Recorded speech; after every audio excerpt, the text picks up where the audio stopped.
Hello mga kababayan, I am back. My name is Eloisa Sedano, your business center owner based here in United Kingdom. So, I have been very busy lately but I am back at your service. But before that, I'd like to share to you ang aking napakinggan ngayong umaga na to. At kasi alam ko lahat tayo may pangarap.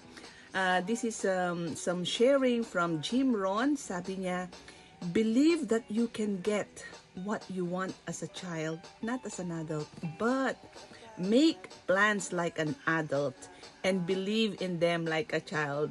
So comment below kung relate ba kayo, kasi totoo naman yon, lahat tayo may pangarap. Sabi nga nila, kung kaya ko, kaya mo, kaya natin lahat ito. Kaya ano pang hinihintay mo? Let's help each other achieve our dream. I-DM mo na yan. Comment below. I'll be able to help you and share the secret of the OF winners. Bye!